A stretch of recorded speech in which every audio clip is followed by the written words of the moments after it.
이 시간 모두 함께 일어나셔서 앞뒤 좌우분들과 성도의 교제 나누도록 하시겠습니다.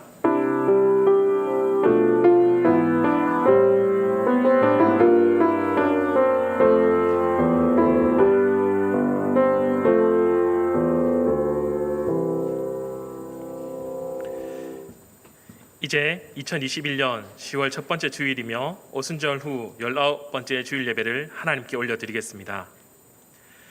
여호와의 집, 우리 여호와의 성전, 곧 우리 하나님의 성전 뜰에 서 있는 너희여, 여호와를 찬송하라. 여호와는 선하시며 그의 이름이 아름다우시니 그의 이름을 찬양하라. 여호와께서 자기를 위하여 야곱 곧 이스라엘을 자기의 특별한 소유로 택하셨음이로다.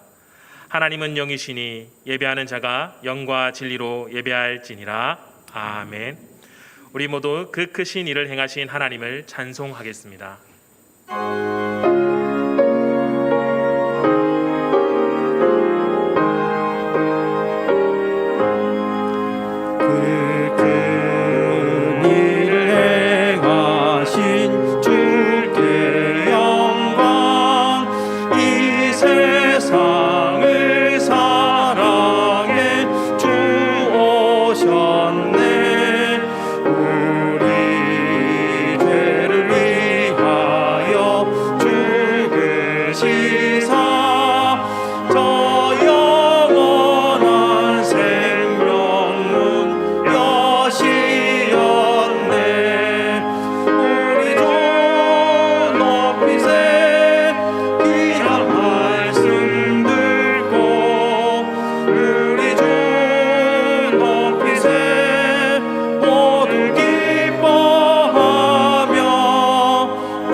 졸지도 않고 주무시지도 않으시며 택한 자녀들을 보호하시고 지켜주시는 고마우신 하나님 아버지, 우리의 도움이 천지를 지으신 하나님께만 있음을 기억하며 주님 계신 성산으로 올라왔습니다. 주님께서 드리워 주신 날개 그늘 아래에서 우리의 영혼이 안식을 얻게 하시며 평안과 기쁨을 누리게 하여 주옵소서. 눈을 들어 주님의 도우심을 바라보며 은혜를 사모하는 주님의 백성들에게 임하셔서 한량없는 은혜와 자비를 내려 주옵소서. 공고한 자에게는 능력을 더하시고 피곤한 자에게는 새 힘을 주시는 예수님의 이름으로 기원하옵나이다. 아멘.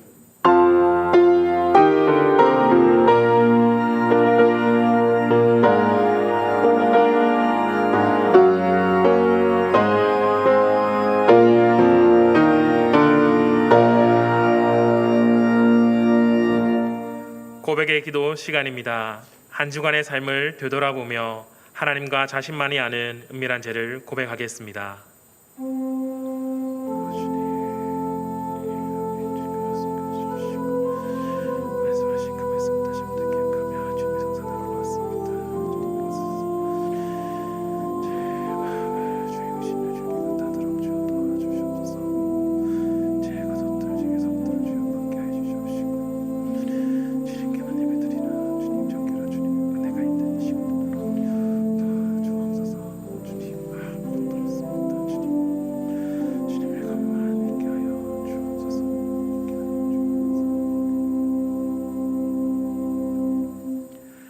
우리를 향한 하나님의 은혜의 말씀은 이사야 57장 15절 말씀입니다.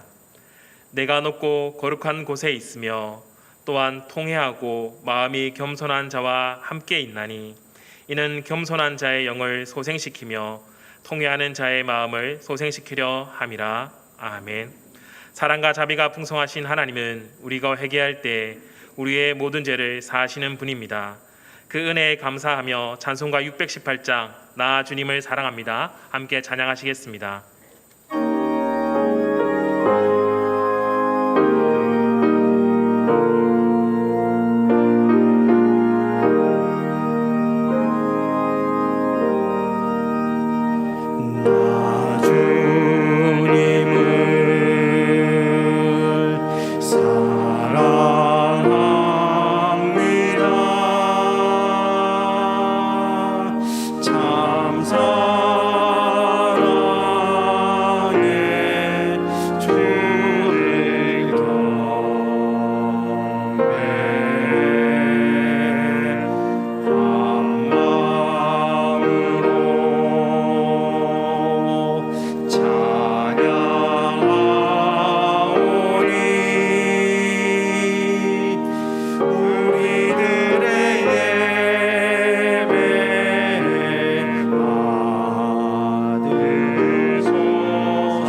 성시교독은 교독문 47번 시편 105편 말씀입니다. 여호와께 감사하고 그의 이름을 불러 아뢰며 그가 하는 일을 만민 중에 알게 할지어다.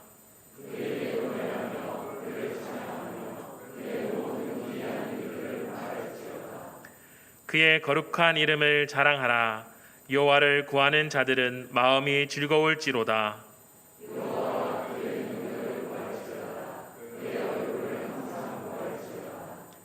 그의 종 아브라함의 후손 곧 택하신 야곱의 자손 너희는 그가 행하신 기적과 그의 이적과 그의 입의 판단을 기억할지어다.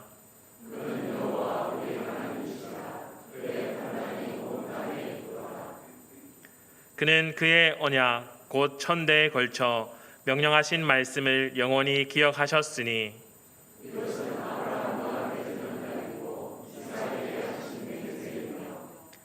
야곱에게 세우신 율례 곧 이스라엘에게 하신 영원한 언약이라.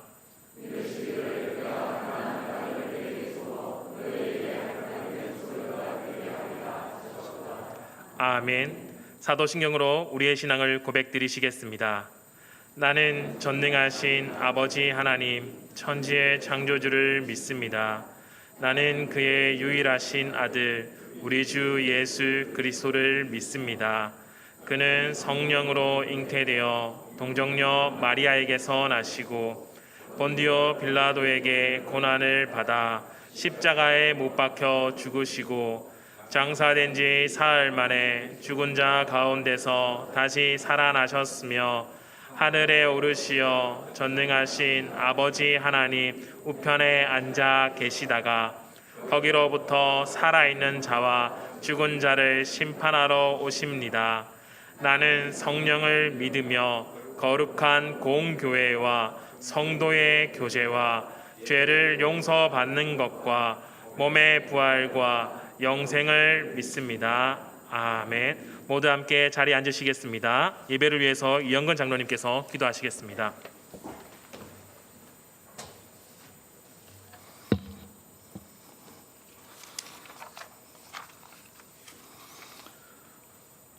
우리를 회복시키시고 치유하시는 주님 감사를 드립니다. 무더위와 코로나로부터 잘 견디게 하시고 결실의 계절 새로운 한 달을 또 허락하시고 주님 전에 나와 10월 첫 주 예배드리게 하시니 감사를 드립니다. 우리에게 주신 날들을 소중히 여기며 해를 거듭할수록 날마다 말씀으로 새로워지게 하시고 하나님의 백성으로 구별된 삶을 살아가게 하옵소서. 언제 우리가 이 땅의 삶을 다할지 알 수 없으나 불시에 부르신다 해도 이 땅의 것에 연연하지 않으며 부끄럼 없이 아버지께로 갈 수 있는 나그네와 같은 삶을 살아가게 하여 주시옵소서. 아버지 하나님, 우리를 주의 오른손을 붙드시고 이끌어 주셔서 주의 은혜로 지금까지 살게 하시니 감사합니다. 그럼에도 우리 앞에 놓여있는 문제 앞에 자주 넘어지며 흔들릴 때가 많은 저희들입니다. 저희들의 연약함을 용서하여 주옵시고 주의 긍휼하심으로 회복시켜 주시옵소서. 돌발처럼 굳어있는 마음밭을 갈아엎고 우리 속에 박혀있는 가시덤불들을 걷어내고 말씀의 뿌리를 던들이 내리고 믿음으로 열매 맺어가는 옥토가 되어지게 하여 주시옵소서. 코로나19 제약상으로 계속된 위험 앞에 있습니다. 교회가 지탄을 받고 성도가 함께 모여 예배드리기에 힘든 시대에 살아가고 있는 이때에 저에게 믿음을 다하여 주사 여호와께서 함께 하시면 그 어떤 견고한 성이라도 무너짐을 알아 임마누엘 하나님을 바라보며 기도로 나아가게 하여 주시옵소서. 세우신 교회마다 회개의 영을 부어주시고 새롭게 하시고 다시 기도의 불을 붙이고 쉬지 않는 기도로 아버지의 눈과 마음이 항상 머무는 성전 되어지게 하여 주시옵소서. 저희 교회를 사랑하사 온 성도가 한 마음으로 기도하게 하시니 감사합니다. 회개와 회복을 위한 50일 기도 대행진을 기대하며 사모함으로 잘 준비되게 하시고 주님을 전적으로 신뢰함으로 이 기간을 통해 우리 속에 잘못된 습관들에 고쳐지며 들어온 죄악들을 깨달아 알게 하시고 통해 자복함으로 새롭게 회복시키시는 놀라운 아버지의 역사하심을 볼 수 있는 귀한 시간들이 되어지게 하여 주시옵소서. 아버지 하나님, 각 처소에서 흩어져서 목숨 걸고 복음 전파의 사명에 순종하고 있는 선교사님들과 자녀들을 코로나와 생명을 위협하는 일들로부터 안전하게 지켜주시고 아버지를 더욱 의지함으로 승리하게 하여 주시옵소서. 어려움 중에도 많은 영혼들이 죽게 돌아오는 선교 현장이 되어지게 하여 주시옵소서. 질병으로 고통 중에 있는 많은 성도들이 있습니다. 우리를 지으시고 사랑하시는 아버지의 사랑의 손길로 만지사 깨끗하게 치료하여 주시옵소서. 경제적 어려움과 여러 가지 두려움으로 신음하는 성도들을 위로하여 주시고 문제들과 더 크신 주님을 바라봄으로 믿음으로 이겨내게 하여 주시옵소서. 1월 18일에 있는 수능시험을 치는 수험생들과 취업을 준비하는 많은 청년들에게 지혜와 건강을 주시고 잘 준비시켜 주셔서 그들의 앞길을 열어 주시옵소서. 곳곳에서 예배를 위해 수고하고 하는 손길들을 축복하여 주옵시고 하나님을 찬양하는 할렐루야 성가대에 찬양을 받아 주시옵소서. 늘 찬양과 감사가 넘치는 대원들의 삶이 되어지게 하여 주시옵소서. 말씀을 선포하시는 담임 목사님을 더욱 강건하게 하시고 성령으로 충만시켜 주옵소서. 선포되어지는 말씀을 통해 성령께서 깨닫게 하시고 우리의 영이 새롭게 되며 주님께 순종함으로 더욱 가까이 가는 저희들이 되어지게 하여 주시옵소서. 저희의 예배를 기쁘시게 받으시기를 원하며 우리와 함께 하시는 예수 그리스도의 이름으로 기도드려옵나이다. 아멘.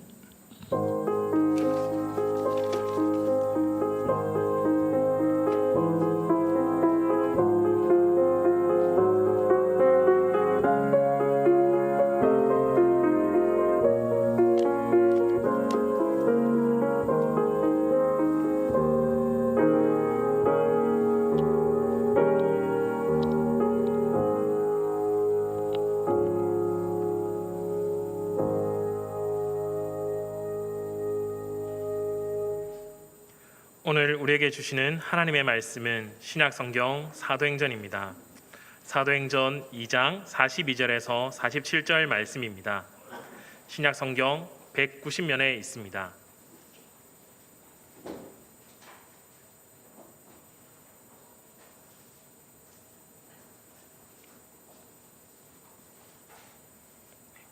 사도행전 2장 42절에서 47절 말씀입니다.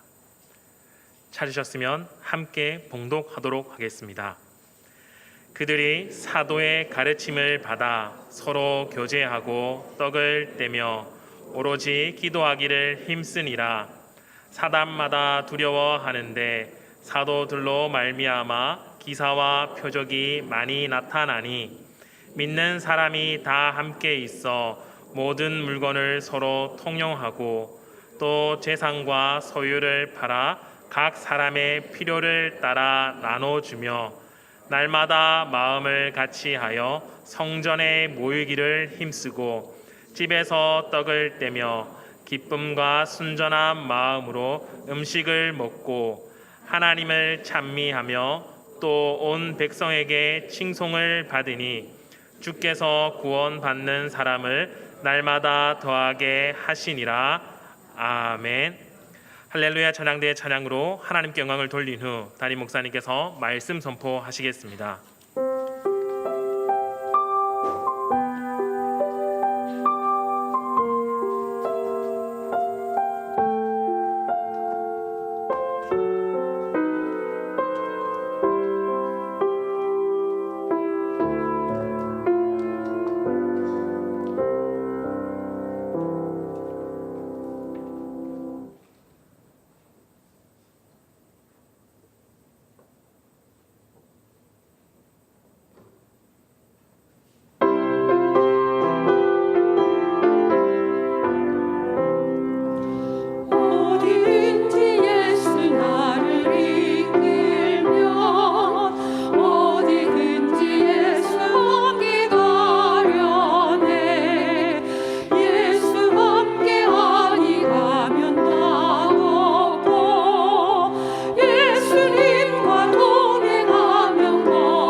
샬롬.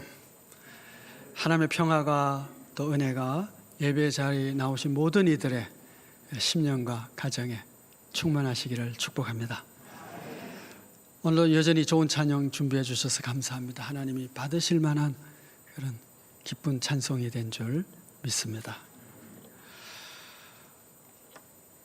근래 교계 안에서 일어나고 있는 그런 토론과 또는 연구의 과제 중에 하나가 메타버스 교회를 어떻게 우리가 인정하고 어디까지 또 허용을 하고 할 것이냐, 그 신학적인 근거와 또 성경적인 근거를 어떻게 할 수 있느냐라고 하는 것입니다. 이게 신학자들이 대답을 해야 되고 또 목회자들도 연구를 해야 될 과제 중에 하나인데, 예를 들면 이런 거죠.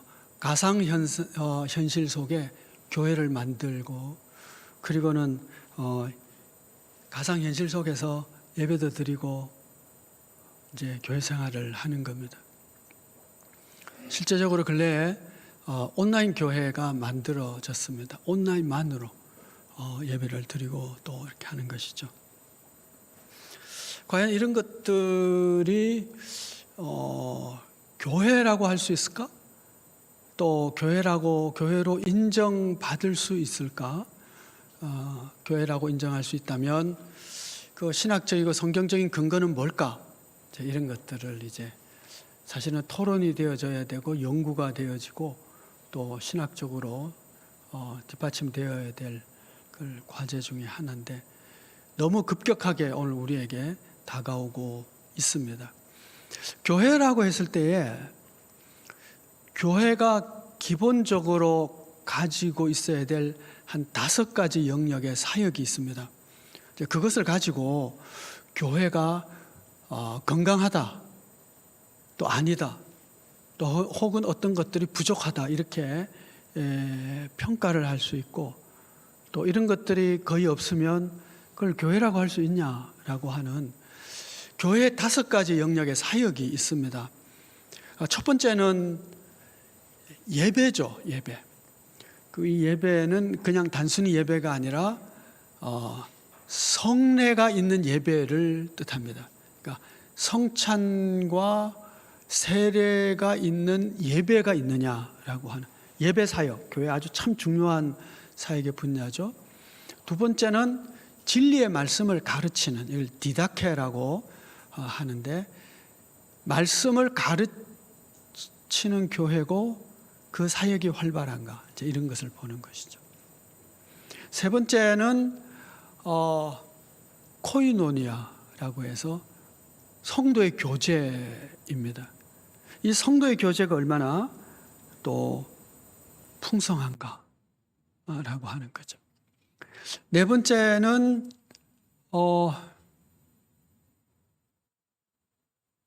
사역인데 섬김과 나눔과 봉사의 사역입니다.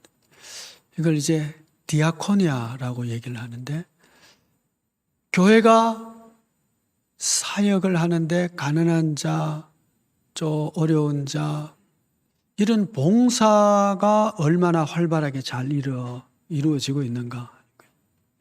마지막으로는 이제 선교, 복음을 전파하는 일을 얼마나 잘 열심히 하고 있는가. 그래서 이 5가지 영역이 균형 있게 성실하게 열심히 잘 이렇게 이루어지고 있으면 건강한 교회고, 또 이 5가지 영역에 있어서 우리가 잘 참여하고 있으면 건강한 신앙생활을 하고 있다라고 할 수가 있겠죠. 그래서 이제 전통적으로 우리가 교회라고 했을 때는 이 5가지 이 영역에 있어서 예배와 말씀 교육과 섬김과 이런 것들을 가지고 이제 교회가 건강하다, 어떻다, 이렇게 이제 얘기를 하는 것이죠. 자, 오늘 본문 말씀 42절 말씀을 보시면, 그들이 사도의 가르침을 받아 서로 교제하고 떡을 떼며 오로지 기도하기를 힘쓰니라, 이렇게 이제 시작하고 있습니다. 오순절날 성령이 임하고, 그리고 이제 교회가 이제 세워졌습니다. 성령 충만한 첫 번째 교회의 모습이 이러했다는 것을 얘기하고 있죠. 사도의 가르침을 받아 진리의 가르침, 디다케가 있는 거예요. 서로 교제하고 이제 코이노니아, 성도의 교제가 있습니다. 떡을 떼며, 여기서 떡을 뗀다는 것은 성찬을 의미합니다. 그러니까 성례가 있었다는 거죠. 성찬이 있는 그 예배. 그 다음에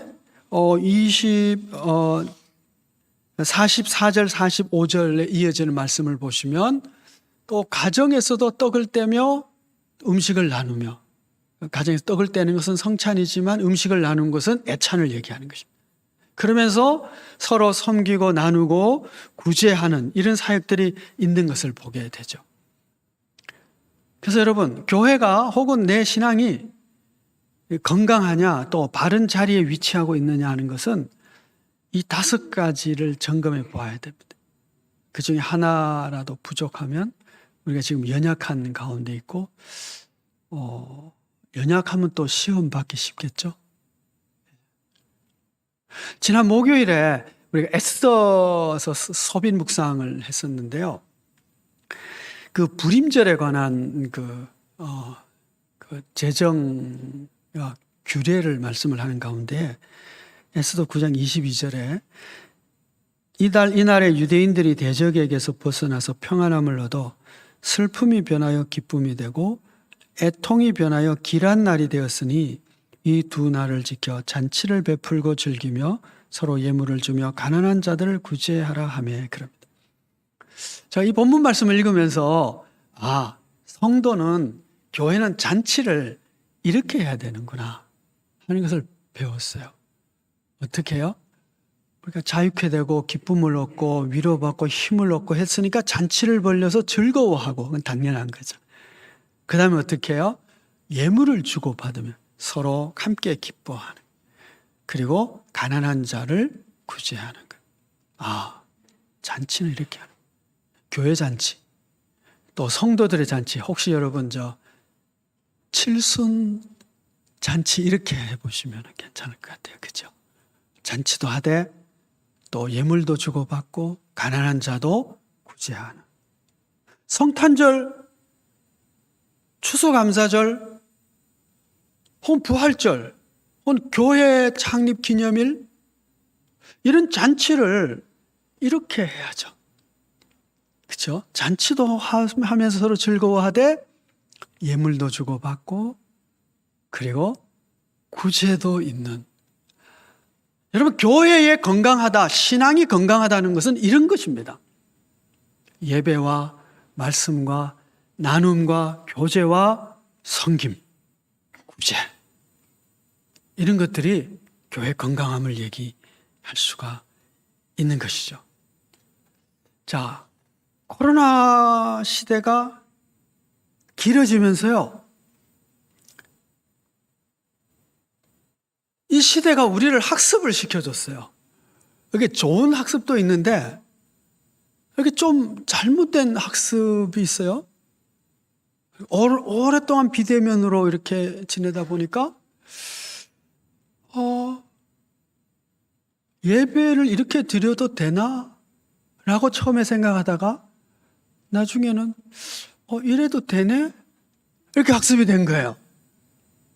그래가지고 차려입고 예배당에 와서 예배를 드려야 이게 예배인 줄 알았는데 나중엔 그냥 잠옷바람으로 대충 설교만 듣고 그 예배 아니거든요. 그런데 이래도 되네? 이렇게 이제 신앙이 약화되는 것이죠. 자, 메타버스 교회, 온라인 교회의 지금 이제 문제라고 생각하는 것은 성찬 어떻게 할 거냐? 그러면 성찬을 어떻게, 세례를 어떻게 할 거냐? 그죠? 사이버 공간에서 무슨 세례를 할 수도 없는 것이죠. 이게 이제 아주 참 중요한 논쟁점 가운데 하나. 그리고 성도의 교제는 그럼 어떻게 할 건데? 그죠? 온라인상에서 막 채팅하면서 이렇게.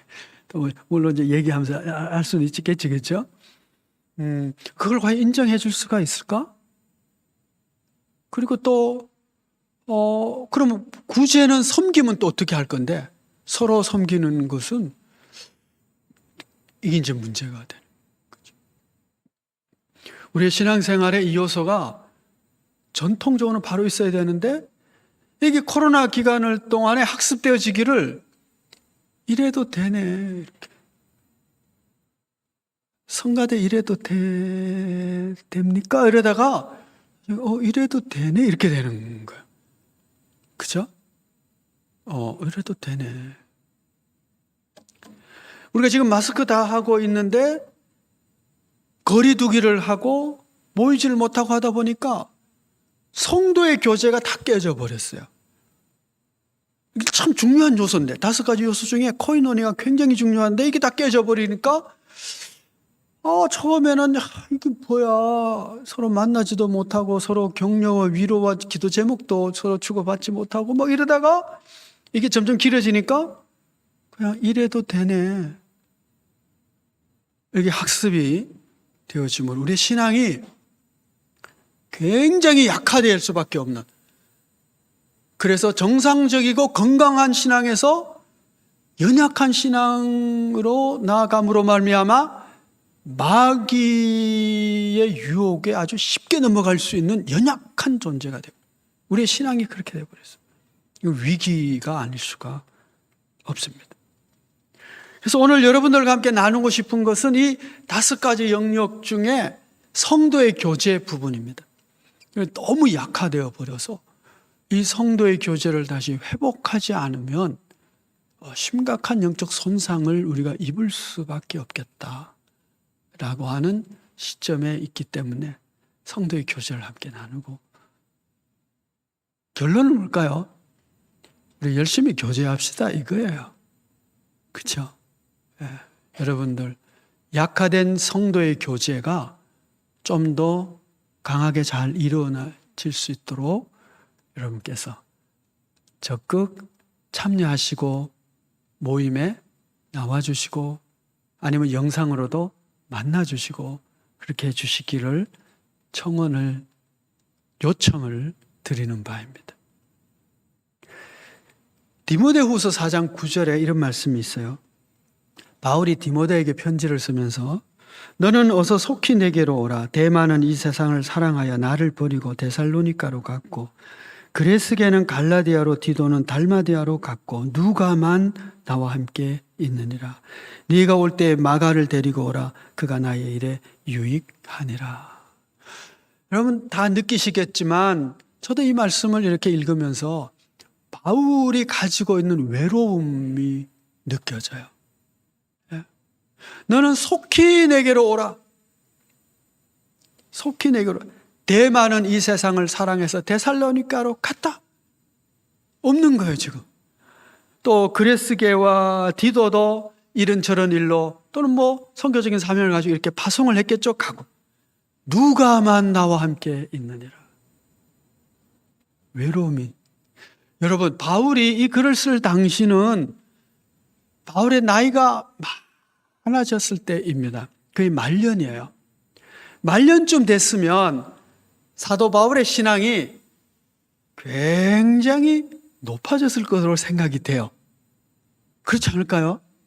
그게 긴 세월의 복음을 위한 수고와 말씀의 연구와 하나님과의 교제와 이래서 믿음이 높은 경지에 이르렀을 거예요. 그 정도 되는 사도 바울도 자신의 옆에 함께 신앙적으로 격려하고 위로하고 말씀을 나누고 할 동력자가 곁에 없음 때문에 이렇게 외로워하고 힘들어하고 있는 모습을 본다면 그보다 훨씬 믿음이 연약한 우리는 얼마나 더 성도의 격려와 위로와 교제가 필요하지 않겠습니까?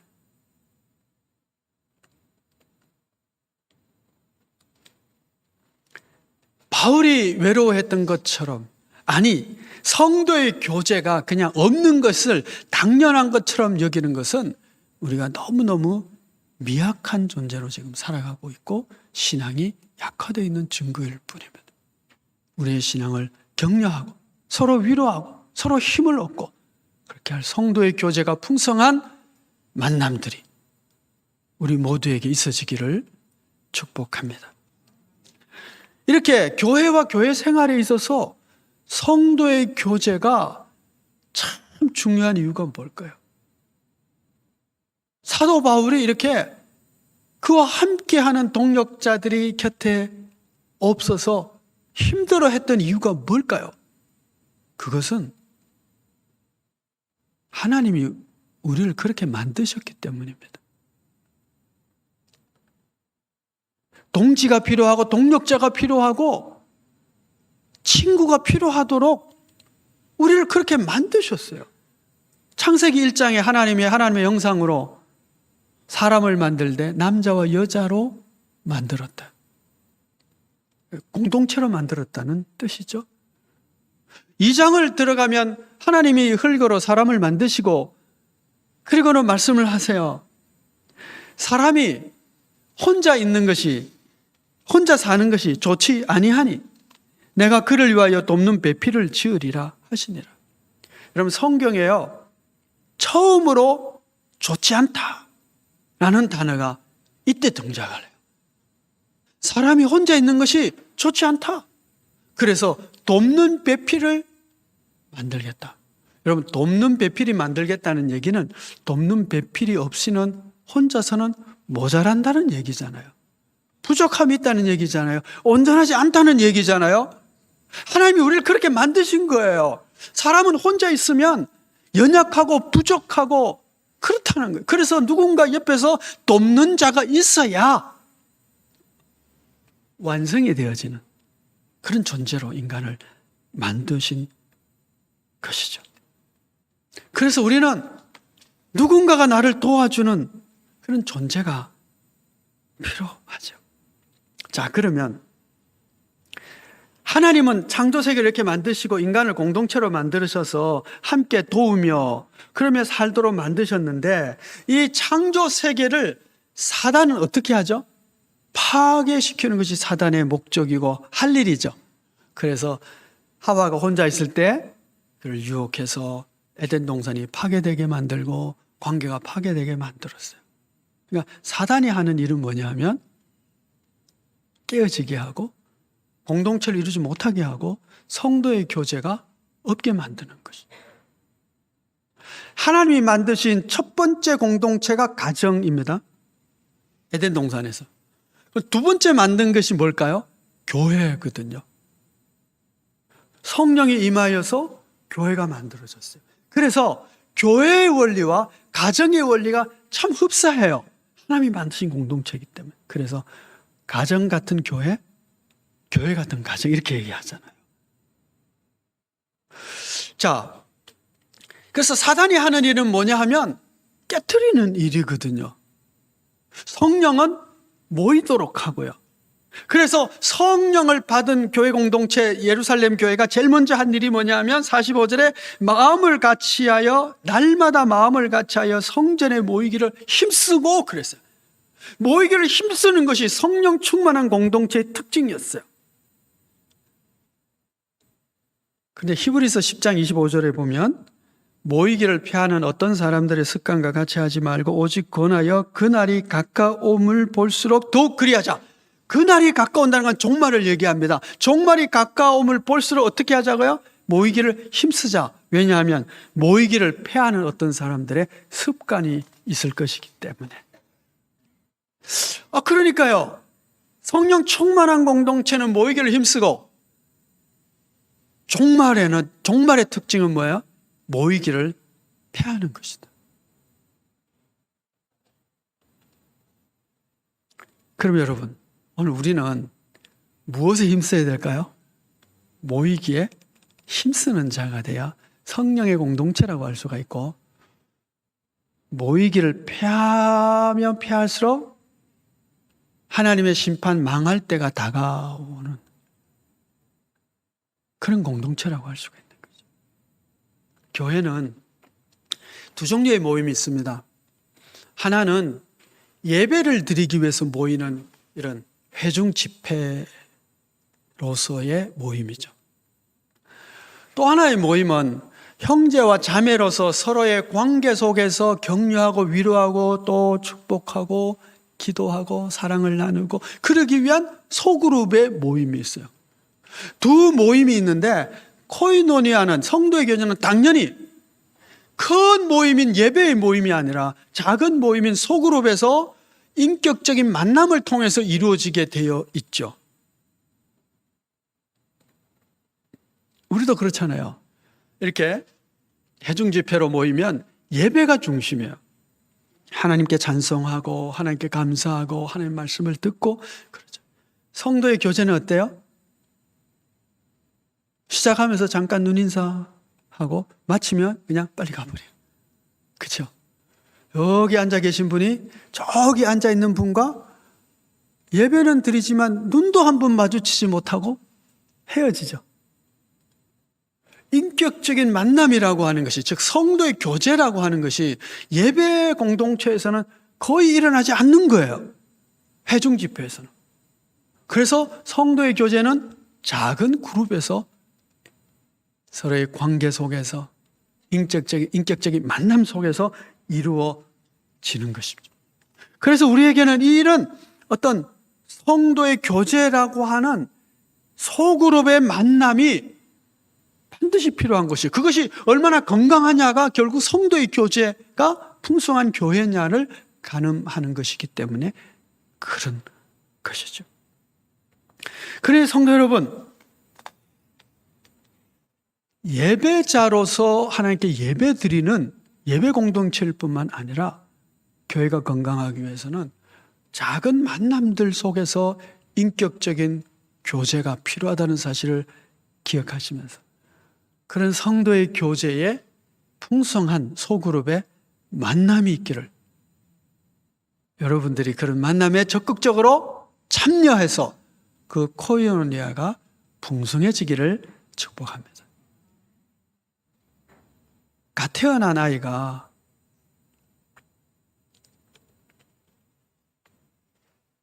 집단 수용소에서 이렇게 양육을 받고, 또 한 아이는 가정에서 이렇게 양육을 받는다고 합시다. 건강하게 자라기 위해서는 어느 아이가 건강하게 자랄지는 너무 명확하죠. 가정에서 키움을 받는 거하고 집단 수용소에서 그냥 아이가 양육받는 거하고는 큰 차이가 생기겠죠. 여러분, 우리 신앙도 마찬가지예요. 신앙도 작은 그룹에서 서로 사랑하고 격려하고 기도하고 말씀을 주고받고 또 은혜를 나누면서 이 양육을 받게 되어집니다. 우리가 경험해 보지만 새가족들이 교회에 와서 교회 좋은 신자로 정착하고 신앙이 성장하는데 굉장히 중요한 역할을 하는 것이 소그룹이잖아요. 저 바자회 한번 끝나면 신앙이 확 자라요. 같이 뭐 찌짐 뒤집으면서 이런 얘기 저런 얘기하고 김치 담그면서 이런 얘기 저런 얘기하고 그저 젓갈 팔면서 그냥 사람들 만나고 그러면서 뭐예요? 거기서 신앙의 인격적 교류가 생기면서 신앙도 생겨지고 뿌리도 내리게 되고 교회 정착을 하게 되는 것이죠. 내 신앙이 정상적으로 건강하게 자라기 위해서는 가정에서에 일어나고 있는 이런 이들과 같은 돌봄과 양육의 구조 속에서 성장하지 집단 수용소에서 성장하지 않는다는 사실을 기억하시고, 혹시 지금 예배만 드리고 계시는 신앙생활이 있다면 내 신앙이 굉장히 연약해지고 위험할 수 있으니까 소그룹 모임, 구역 모임, 남녀 성교의 모임, 이런 개인적인 인격적인 만남이 있는 것을 내가 참여해야 되겠다 결심을 해주시기를 바랍니다. 그러면 그 만남 있는 소그룹, 코이노니아가 일어나는 소그룹이란 과연 어떤 소그룹일까라고 하는 것이 그냥 저 등산 모임에 간다고 신앙의 유익을 얻는 건 아니잖아, 그렇죠? 어떤 만남일 때에 거기에 이런 신앙의 성장이 이루어질 수 있을까라고 하는 것이 44절에서 47절까지 나오고 있습니다. 이런 이제 구역 공동체가 되고, 이런 남녀 성교회가 되고, 이런 성가대, 우리 찬양대가 되고, 이런 이제 미팅이 될 때에 신앙이 이제 자란다는 것이죠. 양육받게 되고요. 자, 44절에서 47절 말씀을 보시면, 믿는 사람이 다 함께 있어 서로 물건을 통용하고 또 재산과 소유를 팔아 각 사람의 필요를 따라 나눠주며 날마다 마음을 같이하여 성전에 모이기를 힘쓰고 집에서 떡을 떼며 기쁨과 순전한 마음으로 음식을 먹고 하나님을 찬미하며 또 온 백성에게 칭송을 받으니 주께서 구원받는 사람을 날마다 더하게 하시니라. 여기에 성교의 전도에 아주 놀라운 열매를 맺게 되었어요. 교회가 이렇게 되자. 여기에 지금 교회 공동체 안에서 생겨지는 일들이 쭉 나오고 있어요. 너무너무 멋진 모습이지만 막 부담도 되죠. 여러분, 여기 보니까 뭐 재산과 소유를 팔아 각 사람의 필요에 따라 나눠주며, 이제 소유가 많은 사람 지금 걱정이 되기 시작하죠. 이거 다 팔아야 되는데 어떡하냐. 예. 이상적인 모습이죠.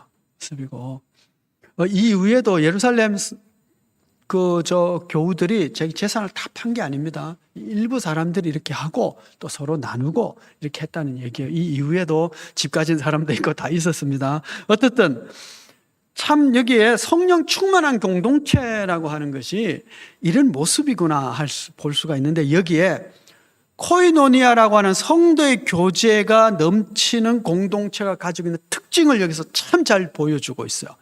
헬라어로 코이노니아라고 하는 이 단어가 가지고 있는 참 중요한 두 가지 의미가 있는데, 하나는 뭐냐면 함께 누린다고 하는 공유의 의미가 있어요. 공유. 네 거 내 것이 아니고 함께 누리는 거예요. 공유. 그런가 하면 내 것을 가지고 이웃을 섬기는 나눔의 의미가 있어요. 그러니까 공유와 나눔과 섬김이라는 공동체가 이 초대교회 공동체의 이 모습이고, 바로 이것이 성도의 교제의 아름다운 모습이라는 거죠.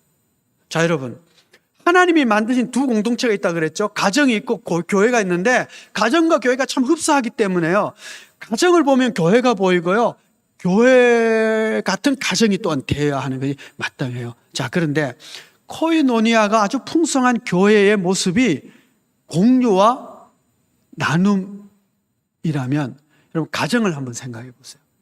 가정이 이렇거든요. 제가 아는 어떤 분은 그 남편과 아내가 직장이 서로 다른 지역에 있어요. 다른 나라인가? 있어가지고요, 가끔씩 만나는 거예요. 그래서 그 남편 집에 가면 그 남편이 쓰는 주방, 아내가 쓰는 주방이 따로따로 있대요. 식기도 다르고. 다들 이상하게 쳐다보는 생각을 하시네, 그렇죠? 그 아주 이상한 집이고요. 대부분 어때요? 다 같이 공유하잖아요, 그렇죠? 냉장고에 있는 물건 다 같이 공유합니다. 집도 같이 공유를 합니다. 기쁜 일도 같이 공유를 합니다. 네 기쁨은 내 기쁨하고 관계없어, 이런 거 없어요. 네 슬픔 나의 슬픔 관계없어, 이런 거 없어요. 다 공유하는 거예요. 그러니까 코이노니아는 함께 공유하는 것이 있는 거야. 은혜를 받으면 그 은혜가 같이 나누어져요. 너가 받은 은혜가 내 은혜가 돼서 함께 기뻐하고 즐거워하게 돼요. 어떤 사람이 마음에 참 힘든 일이 생겼어요. 그러면 그 아픔이 내 아픔이 돼서 같이 기도하고 눈물 흘리게 돼요. 공유하는 것이죠. 가정에서 일어나는 것처럼 성도의 만남 속에 이런 공유가 일어나는 거예요. 그런가 하면 서로 섬기는 그런 나눔과 섬김이 있어요. 제가 아는 어떤 가정은 보니까요, 그 은사에 따라 이제 일하는 것인데, 부인은 직장 생활을 하고 남편은 가사 일을 하는. 예, 그럴 수 있죠. 그렇죠? 여러분, 힘쓰는 일이 있으면 누가 해야 돼요? 힘 좋은 사람이, 가정에. 그렇죠? 전기를 고쳐야 될 일이 생기면 누가 해야 돼요? 전기 기술이 좀 있는 남편이든 아내든 뭐 자녀든 하는 거죠. 아니에요? 그렇죠? 그러니까 각자가 가지고 있는 은사와 재능과 힘을 가지고 어때요? 서로 섬기고 도와주는 것이죠. 이것이 가정에서 일어난 일이잖아요. 그것이 소그룹 안에서 진정한 성도의 교제가 있는 만남이라면 이런 내가 가진 은사, 내가 가지고 있는 부요함으로 서로 섬기고 나누어주고 도와주고 그렇게 격려하다. 이것이 성도의 교제이다라는 거예요. 현대를 사는 그리스도인이라고 하는 책이 있어요. 존 스토트가 쓴 책인데 그 책에서 이분이 공동체에 대한 얘기를 하면서 참 중요한 얘기를 해요. 모든 인간은 삼중적인 구조를 가지고 있다. 삼중적인 구조. 초월성을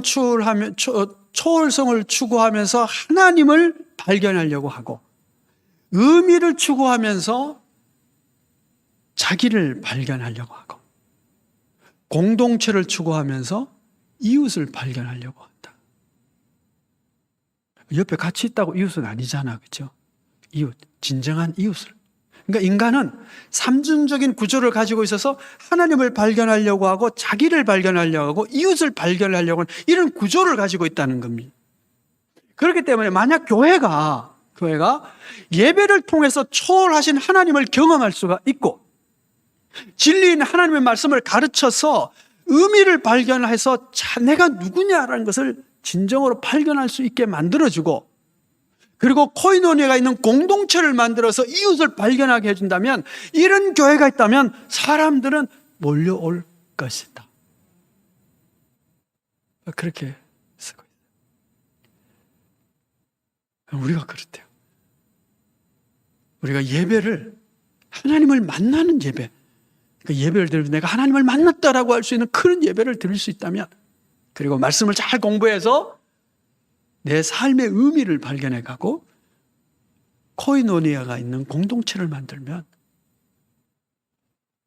시대가 아무리 바뀌어도 삼중적 구조를 가지고 있는 사람들은 교회로 몰려올 것이다. 지금 우리가 뭐가 약화되어 있어요?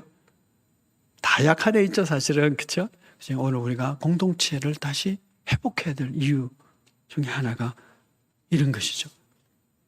미국 기독교 상담 사이트인 타코마 크리스천 카운슬링에서 하나님과 친밀해지는 방법 5가지를 얘기했는데, 뭐 기도하는 것, 뭐 성경 공부하는 것, 뭐 이런 게 있어요. 그 중에 하나가 뭐냐면 믿음을 가진 교인들의 그룹 모임에 참여하라. 뭐야? 교인들, 믿음을 가진 소그룹에 참여하는 것이 하나님과 친밀해지는 방법 가운데 하나다라고 하는 거예요. 그래서 뭐 관심사에 따라서 다양한 기독교 단체에 참여하고 독서 클럽 뭐 혹은 신앙에 기초한 동호회 활동 뭐 이런 것들 다 포함할 수 있다, 뭐 그런 얘기를 하고 있어요. 자, 여러분, 오늘 설교 제목이 뭐냐 하면 신도의 공동생활입니다. 그렇죠? 여기 제가 책에서 차용한 거예요.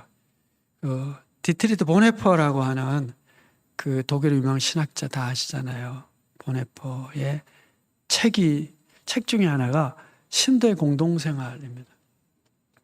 이 책이 한 60년대에 번역이 됐었는데 근래에 다른 분야에서 다시 또 번역이 됐더라고요. 자, 그런데 그 편집자가 편집을 하면서 쓴 글이 이래요. 보네퍼는 서문에서 다음과 같이 요약한다. 말씀 아래서 공동생활을 영위한다는 것은 사적 영역의 문제가 아니라 교회에 부과된 과제라는 것이다.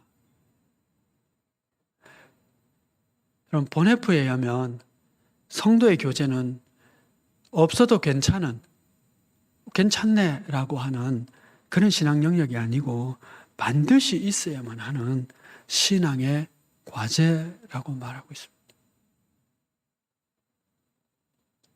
코로나로 교제가 무너져 있는 이 시대에 우리가 다시 한번 마음을 새롭게 해서 성도의 교제가 무너지는 것은 신앙이 무너지는 것이고, 신앙의 아주 주요 과제 중에 하나가 성도가 서로 인격적 교제를 나누는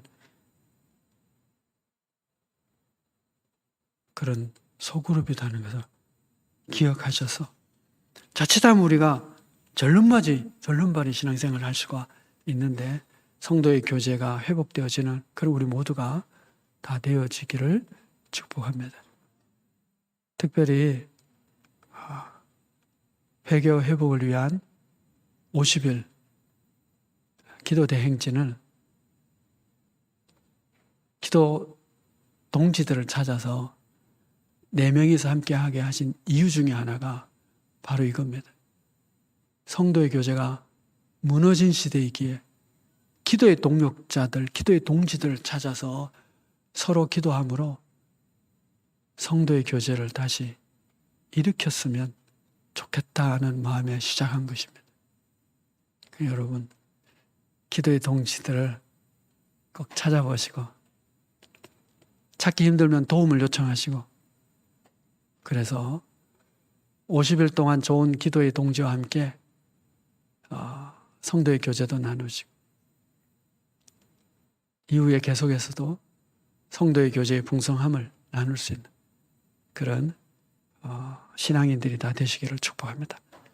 기도하겠습니다. 은혜로우신 아버지 하나님, 성도의 교제가 무너져가는 이런 코로나 팬데믹 상황 속에서 저희가 다시 기도로 또 성도의 교제를 다시 일으키기를 원합니다.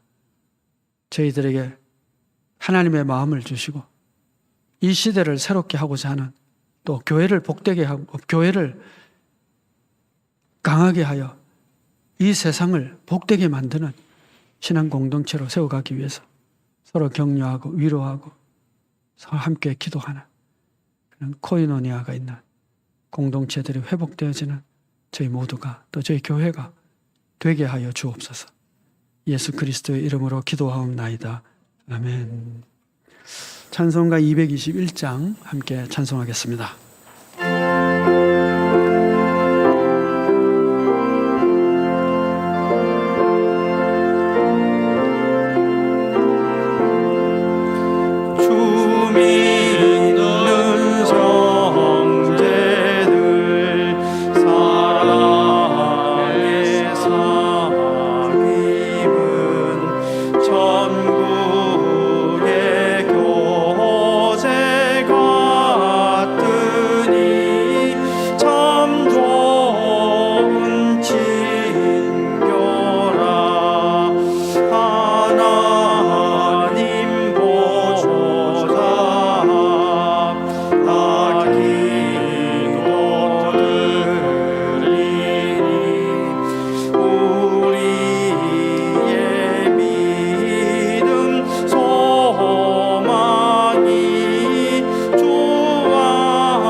존귀하신 아버지 하나님, 복된 주의 날 하나님 앞에 나와 예배드리게 해 주시니 감사합니다.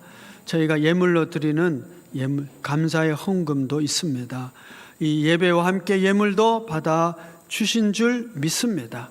예배 자리에 나온 모든 이들 심령의 하늘의 평안과 기쁨과 지혜를 더하여 주시고 하는 일들마다 형통케 하여 주시며 쓰고 나누고 섬기기에 부족함이 없도록 주께서 복에 복을 더하여 주옵소서.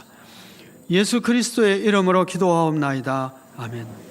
지금은 우리 주 예수 그리스도의 은혜와 하나님의 크신 사랑과 성령의 교통하심이 성도의 교제의 풍성함을 위하여 함께 노력하고 함께 섬기고 함께 나누며 그러므로 건강한 신앙, 건강한 교회 세워가기를 원하는 우리 모든 형제 자매들 위해 영원토록 함께 없시기를 축원하옵나이다. 아멘.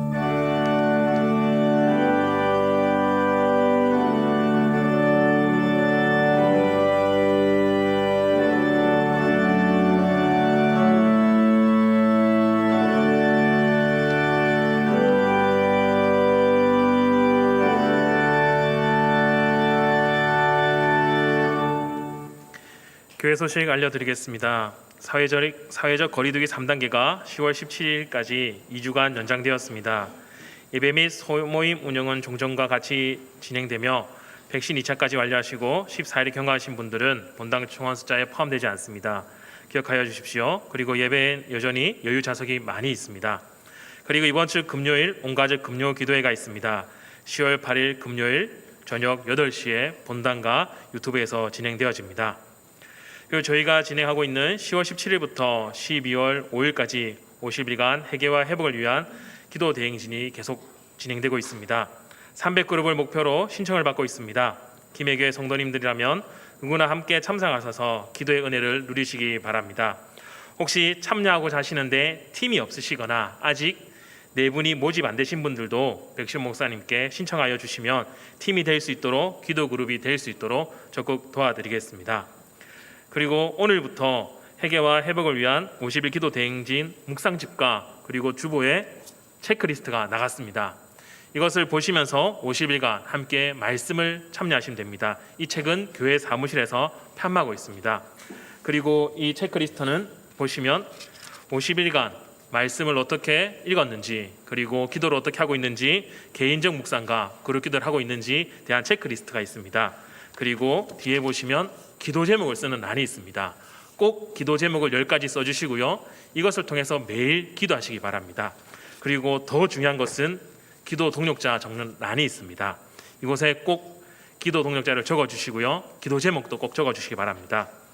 이 일들을 통하여서 친하신 분들하고도 하시지만 혹시나 친해지고 싶은 분들이 계신다면 이번 기회에 기도 시간을 통하여서 조금 더 친밀해지시는 분들 되시길 바랍니다. 계속해서 부산노예 여전도 연합회 원래회가 10월 4일 월요일 오전 11시 김해 대민교회에서 있습니다. 고3 수험생과 취업준비생 명단과 기도 제목이 부호 주소서란에 있습니다. 보시고 한 명 한 명 이름을 불러주시면서 기도해 주시기 바랍니다. 계속해서 사무원 채용 공고가 진행 중입니다. 접수 및 문의는 백시호 목사님께 주시기 바랍니다. 교우 소식이 있습니다. 공성남 김혜원 집사님 성경통도 가셨습니다. 그리고 강문숙 집사님, 윤수현 집사님, 이남희 권사님, 허진상 집사님께서 병원에 입원하셨습니다. 입원하시고 치료 중인 환우들의 회복을 위해서 계속해서 중보기도 부탁드립니다. 나머지 광고는 주보를 참고해 주시고 이제 김해 시민 3명을 축복하도록 하겠습니다. 하나님, 우리 김해 시민을 축복합니다. 주님, 그의 가정과 일터의 복을 내려 주옵소서. 주님, 우리의 축복하오니 그의 가정 일터의 복을 내려 주옵소서.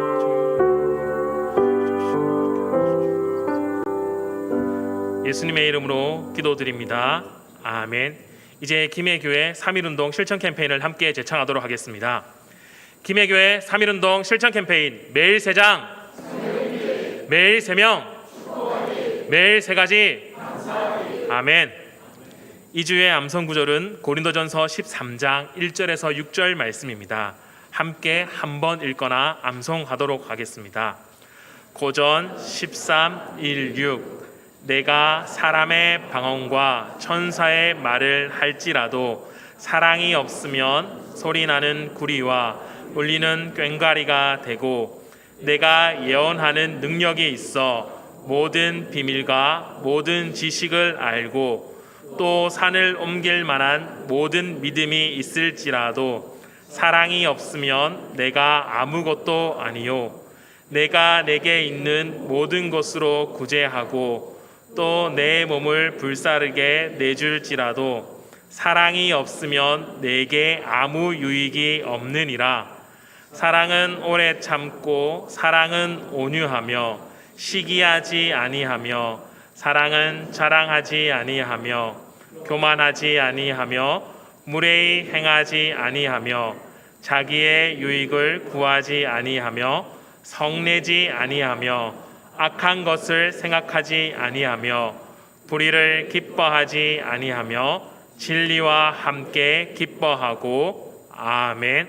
모두 함께 자리에 일어나셔서 찬송가 623장을 부르심으로 오늘 예배 모든 순서를 마치도록 하겠습니다.